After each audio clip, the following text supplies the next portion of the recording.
next guest is an award-winning OBGYN. She's an author on women's health, and she's an expert. Please welcome back to our home is Dr. Cheryl Ross. Welcome, doctor.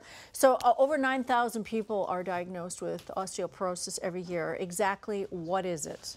It's disease of the bone. It's a silent killer. The bone tends to get very thin, fragile, and it's very easy to break and fracture. So what causes osteoporosis? The most common cause is going to be menopause. Women over 50, we lose our estrogen, and that's really a lot of part of the strength of the bone. Just women? Should I be alerted? Guys are luckily they're not at risk. Their bone structure is heavier. Okay. And they have thicker bones. And women, we lose our bone with diet, calcium, vitamin D, and estrogen. What's it look like? Yeah. So it's a great model right here. You can see healthy bone. It's thick. It looks like a honeycomb compared to this very fragile and thin bone of osteoporosis. And this is why it breaks So it's through it's through all your bones? It's through all the bones, it's not especially just a section like hip or thigh or anything well, like that. hip and spine are the most common places where we see it. Well, how do you know if you have it?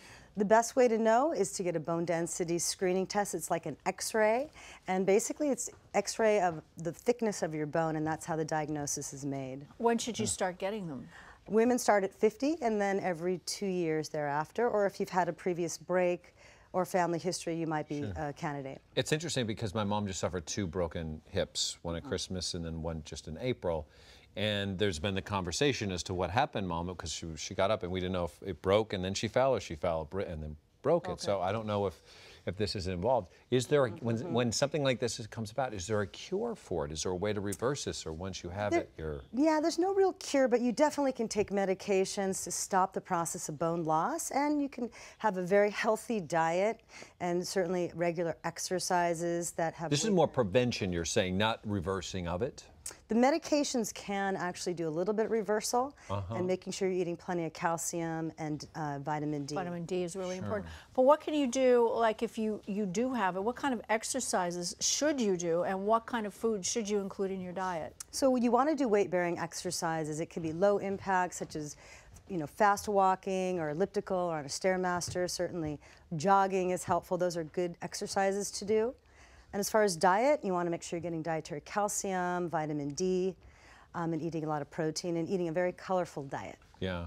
This is definitely something, though, that more women than men, as you say, this is something that they're going to experience later in life, sooner or later? Women are 5 times more likely than men to have it, and we tend to see it after the age of 50. But it's never too late to start prevention. It's never too early. You can start when you're younger with a good diet. What are you talking young? How young is young? As far as I'm concerned, in your teens, you can start, because we know your maximum bone density is in your 30s, and then from there it goes downhill. What happens with the muscle? Will muscle help? If you have muscle density, will it help support the bone structure? Definitely. So so that would be leaning more towards resistance training. You talk about exercise and whatnot. If you can develop muscle, that will help. Exactly. It brings good blood flow to the bones, and strong muscles gives blood flow to stronger bones and makes them thicker and healthier. You know, it's true if we can get to our kids at an early age, because I know drinking sodas and having sugar, does that play a factor in losing your bone density? Definitely, and certainly eating foods that are high in fat is not good for your body in general, but certainly things such as not smoking and not drinking are all things that help prevent osteoporosis. Is that number, by the way, that we mentioned at the top, nearly 9,000 people a year, is that increasing? Is that plateaued? Where are we? I thought that was a low number. Actually, I think it's a lot higher. Really? I think we see it universally in millions of people, and certainly women, with osteoporosis each year. Vitamin D, really important. All right, thank you, doctor. Thank you so much. Thanks for having me.